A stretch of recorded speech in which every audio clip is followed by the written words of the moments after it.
Baik, bismillahirrahmanirrahim. Assalamualaikum warahmatullahi wabarakatuh.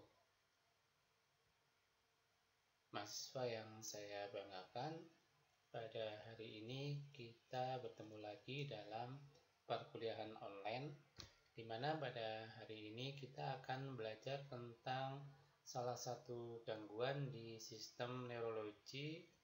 Salah satu contoh kasusnya adalah penyakit Parkinson.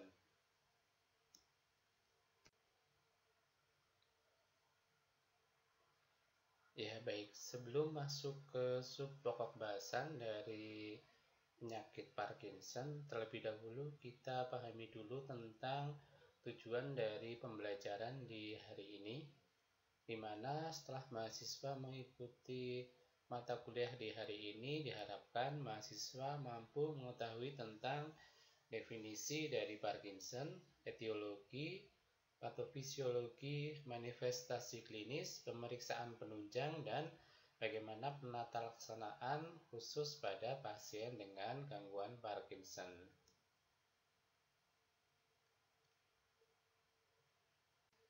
Ya baik, kita masuk ke sub pokok bahasan dari Parkinson. Sebelumnya mahasiswa sudah familiar ya dengan penyakit Parkinson, di mana penyakit Parkinson ini biasanya sangat familiar, sangat sering sekali menyerang pada usia-usia lansia atau usia-usia di atas 50 tahun.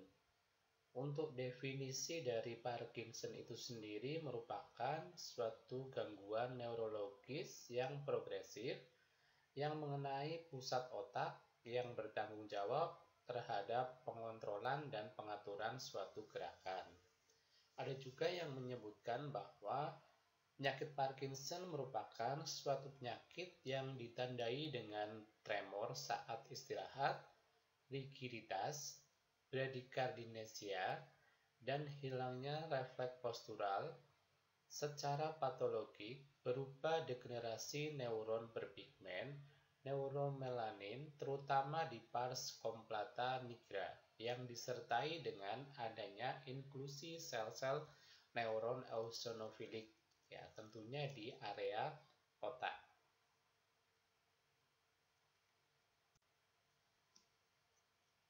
Nah, pada gambar ini di sini menerangkan di sini adalah ada gambar otak atau cerebral, di mana terbagi menjadi dua. Yang bagian atas ini adalah bagian cerebral pada pasien yang bukan Parkinson, dan pada bagian yang bawah ini merupakan pasien yang mengalami Parkinson. Nah, di sini yang terjadi pada pasien-pasien yang bukan Parkinson ini tidak mengalami gangguan atau gambarnya tidak mengalami perubahan neuron-neuron di sistem saraf otaknya, sedangkan di gambaran yang pasien dengan Parkinson di sini terlihat ya pada serabut substansia nigra ini tidak jelas, ya berbeda dengan yang non Parkinson. Di sini sangat jelas terdapat gambaran substansia nigra, sedangkan terlihat tidak jelas gambarannya pada substansia nigra yang pasien yang mengalami Parkinson. Nah, sehingga akan menyebabkan beberapa gejala atau gangguan seperti tremor, gangguan motorik, dan gangguan-gangguan yang lain. Oke, nanti kita akan bahas lebih lanjut. Kita masuk ke penyebab atau etiologi dan faktor resiko. Secara teori, untuk penyebab pastinya masih belum diketahui secara pasti atau masih idiopatik, di mana penyakit Parkinson ini biasanya lebih kerusakannya disebabkan oleh kerusakan sel-sel otak. Ya, tadi di gambar itu ada serabut sel-sel otak, dan tepatnya adalah di substansi nigra atau di batang otak bagian tengah. di mana substansia nigra ini merupakan suatu kelompok sel yang mengatur gerakan-gerakan yang tidak dikehendaki atau involunter. Ya, akibatnya adalah penderita tidak bisa untuk mengatur atau menahan suatu gerak-gerakan yang tidak disadari.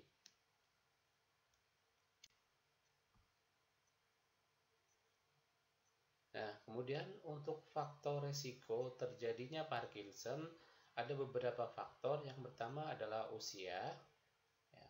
Kemudian ada genetik, kemudian ada lingkungan atau pekerjaan, kemudian ada respon infeksi atau trauma kepala, kemudian ada diet dan depresi ataupun stres.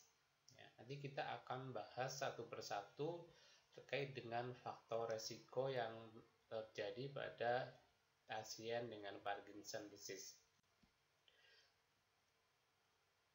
Baik, kita masuk ke yang usia. Biasanya pasien-pasien Parkinson ini akan lebih cenderung terjadi gangguan pada usia-usia di atas 50 tahun, di mana terkait dengan reaksi mikroglia yang mempengaruhi pada kerusakan neural-neural, terutama pada substansia nigra, khususnya pada penyakit Parkinson.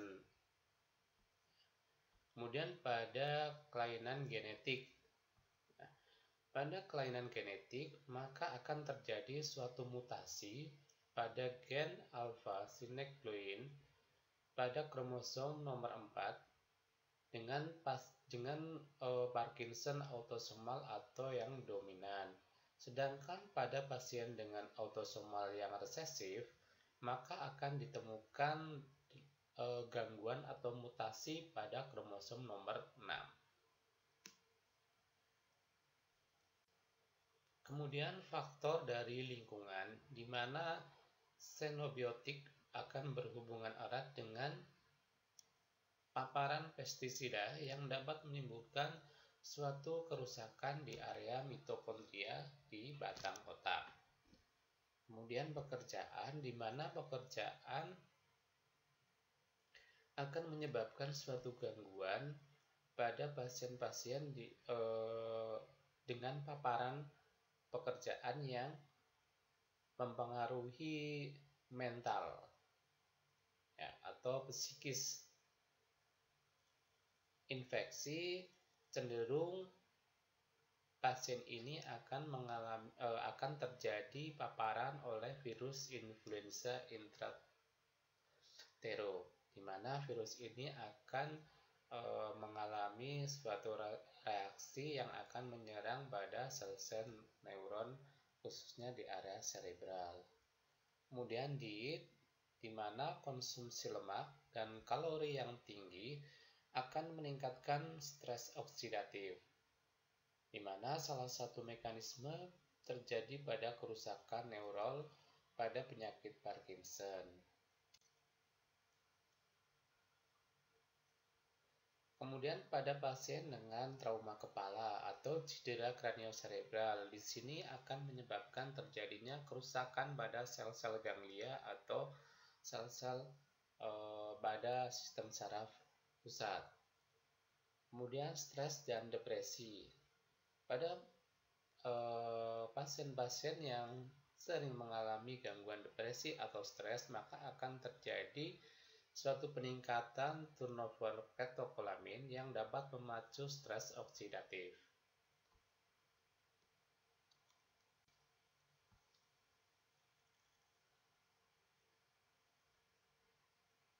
Baik, kita masuk ke patofisiologi dari penyakit Parkinson.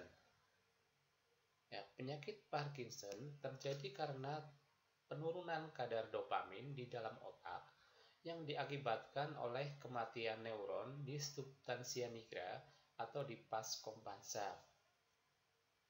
Terjadi penurunan kadar dopamin. Substansia nigra atau black substansi di sini berfungsi sebagai pusat kontrol atau koordinasi dari seluruh pergerakan, di mana sel-selnya akan menghasilkan neurotransmitter yang disebut dengan dopamin. Nah, dopamin ini berfungsi untuk mengatur seluruh gerakan otot dan keseimbangan tubuh yang dilakukan oleh semua sistem saraf pusat. Ya, reduksi ini akan menyebabkan aktivasi neuron di stratum dan ganglion basalis dengan penurunan tersebut, menyebabkan terjadinya gangguan keseimbangan antara inhibitor dan eksitatorik.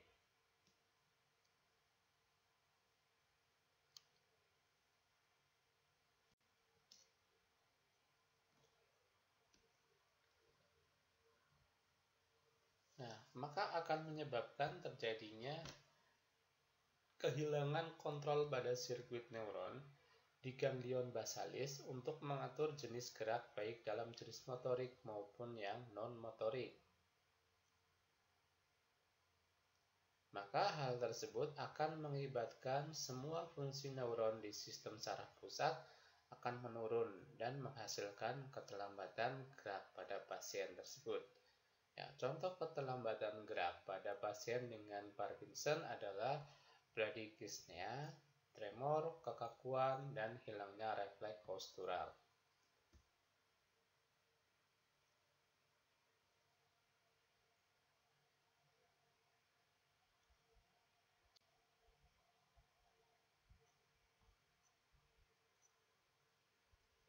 Baik, kita masuk ke tanda gejala klinis atau manifestasi klinis dari penyakit Parkinson.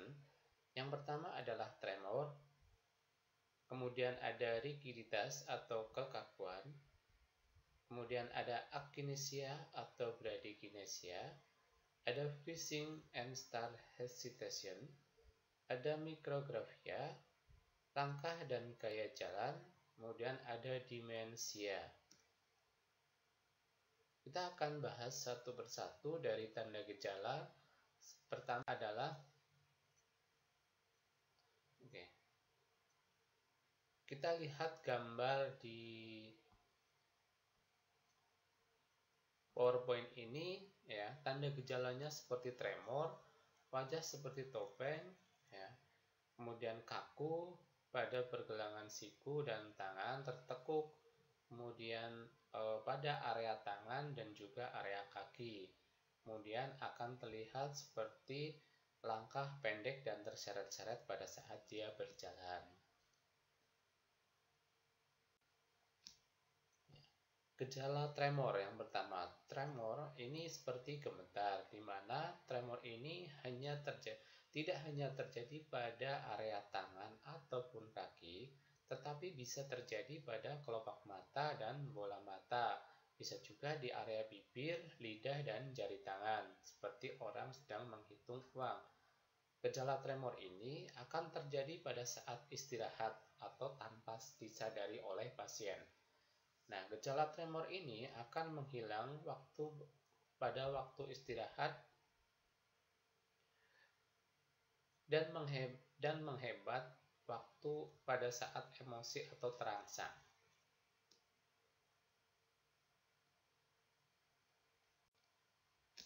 Kemudian ada rigiditas atau kekakuan, di mana rigiditas atau kekakuan merupakan peningkatan terhadap regangan otot pada otot-otot antagonis dan agonis. Peningkatan pada tonus otot pada sindrom Parkinson disebabkan oleh meningkatnya suatu aktivitas neuron motorik sel alfa. Pada stadium dini, rigiditas otot terbatas pada satu ekstremitas atas saja dan hanya terdeteksi pada gerakan-gerakan yang pasif. Sedangkan pada stadium lanjut, rigiditas akan terjadi pada seluruh dan sangat berat sehingga akan memberikan tahanan bila persendian digerakkan secara pasif.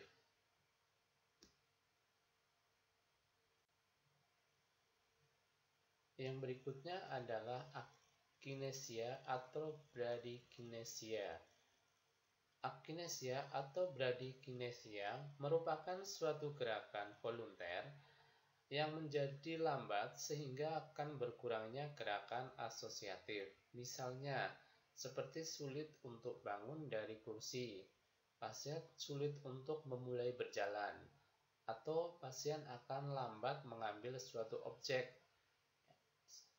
Pada saat berbicara, gerakan lidah dan bibir akan menjadi lambat.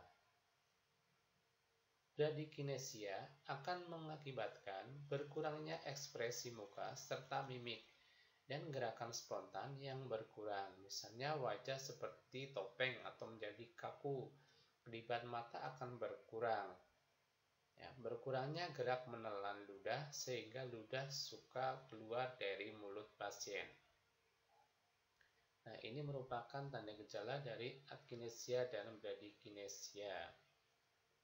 Dan kita lanjut ke freezing and hesitation, atau tiba-tiba pasien ini berhenti atau ragu-ragu untuk melangkah. Ya, dimana freezing ini yaitu berhenti di tempat saat mau mulai melangkah, ataupun sedang berjalan, ataupun sedang berputar balik. Sedangkan start hesitation yaitu pasien ini akan ragu-ragu untuk memulai melangkah. Bisa juga terjadi pasien ini sering kencing dan sembelit. Penderita menjadi lambat berpikir dan mengalami depresi.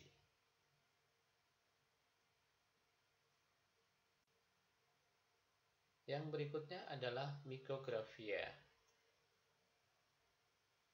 di mana pasien ini akan mengalami kesulitan untuk menulis sebuah tulisan tangan, ya, akan terlihat seperti kecil-kecil dan rapat-rapat. Kemudian ada gangguan pada langkah dan gaya sikap. Ya, pada pasien Parkinson, gaya dan sikap pada saat berjalan biasanya akan terlihat dengan menggunakan langkah kecil-kecil. Ya. Kemudian dia juga terlihat seperti menggeser kakinya, jadi tidak melangkah tetapi menggeser kaki pada saat dia berjalan. Kemudian demensia, di mana pasien ini mengalami perubahan pada status mental selama perjalanan penyakit dengan defisit yang kognitif.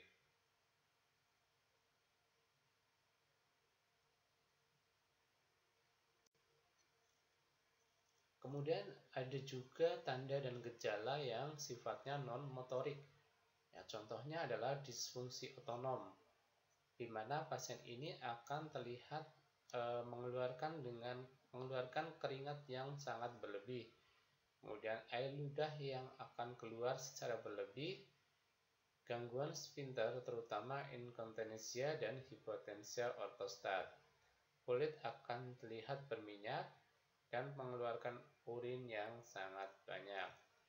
Pada gangguan seksualitas akan terjadi perubahan fungsi. Contohnya seperti melemahnya libido atau perilaku orgasme. Pada gangguan suasana hati, penderita ini akan sering mengalami gangguan depresi.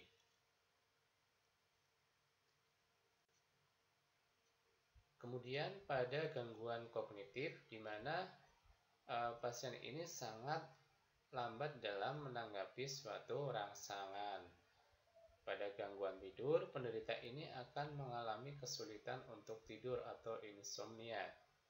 Gangguan sensasi, di mana pasien ini akan mengalami penurunan dalam kepekaan kontras visual yang lemah, pemikiran mengenai ruangan yang lemah, pembedaan warna yang susah, dan berkurangnya atau hilangnya kepekaan indera perasa ataupun bau.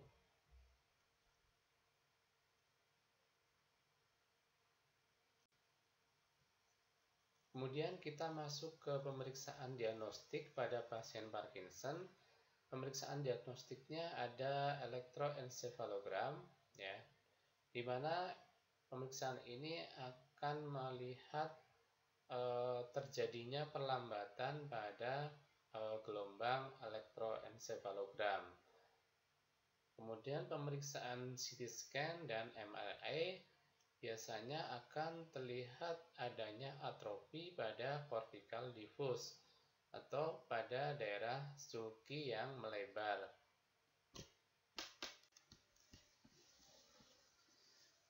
Kemudian penata laksanaan pasien Parkinson, di mana perawatan pada penderita Parkinson bertujuan untuk memperlambat dan menghambat berkembangnya dari suatu penyakit tersebut. Di mana perawatan ini dilakukan dengan cara pemberian obat, farmakoterapi, dan terapi fisik, ya, seperti berjalan, terapi bicara, dan terapi-terapi fisik yang lain. Ya, contoh-contoh obat yang biasa digunakan untuk terapi Parkinson adalah ada obat yang bekerja pada sistem dopaminergik. Contoh obatnya di sini adalah levodopa atau carbidopa. Yang kedua, obat yang bekerja pada sistem kolinergik. Contoh obatnya adalah trihexyphenidyl dan benzotropin. Yang berikutnya ada obat yang bekerja pada glutamatergik, di mana contoh obatnya adalah amantadine. Yang terakhir, obat yang bekerja sebagai pelindung dari neuron.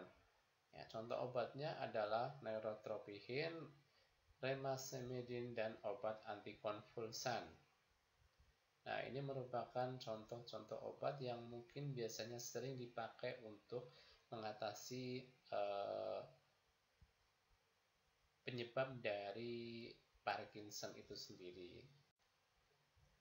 Ada juga terapi lain, contohnya terapi pembedahan, di mana tujuan dari terapi pembedahan ini adalah untuk memperbaiki atau mengembalikan seperti semula proses patologis yang mendasari,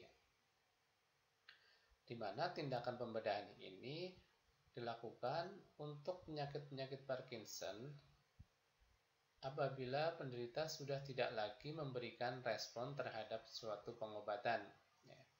Jadi apabila pengobatan yang dilakukan, terapi obat dilakukan tetapi tidak mengurangi tanda gejala Parkinson, maka langkah terakhir adalah dengan terapi pembedahan.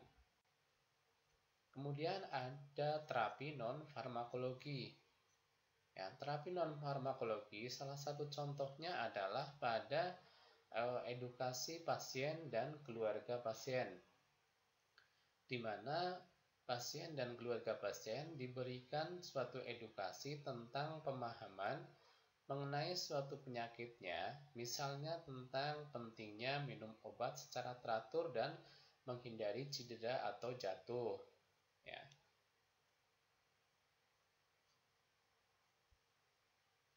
Kemudian menimbulkan rasa simpati dan empati dari masing-masing anggota keluarga, di mana dengan dukungan fisik, sehingga dukungan fisik dan psikik mereka akan menjadi maksimal. Ya, ini adalah edukasi pada pasien serta keluarga. Kemudian ada juga dengan terapi rehabilitasi, di mana terapi rehabilitasi ini bertujuan untuk meningkatkan kualitas hidup pada pasien dan menghambat bertambah beratnya suatu tanda gejala, serta mengatasi masalah-masalah yang mungkin muncul. Contohnya adalah abnormalitas gerakan, kecenderungan postur tubuh yang salah, gejala-gejala otonom yang muncul, gangguan perawatan diri, dan perubahan-perubahan psikologi. Kemudian latihan-latihan yang kita berikan pada pasien dengan Parkinson, contohnya adalah dengan latihan gelang bahu dengan tongkat, atau latihan ekstensi trunkus, latihan Frankel untuk berjalan dengan menapakkan kaki pada tanda-tanda di lantai. Kemudian ada latihan isometrik untuk quadriceps femoralis dan otot ekstensor panggul, agar mudah menaiki tangga dan bangkit dari kursi. Kemudian terkait dengan strategi keseimbangan, perlu dilakukan latihan ADL dengan cara Duduk atau berdiri dengan kedua kaki terbuka lebar dan dengan lengan berpegangan pada dinding. Kemudian ada strategi kognitif, di mana strategi kognitif ini dapat dilakukan untuk menarik perhatian penuh atau konsentrasi pada pasien dengan cara bicara yang jelas dan tidak terlalu cepat. Kemudian mampu menggunakan tanda-tanda verbal maupun visual.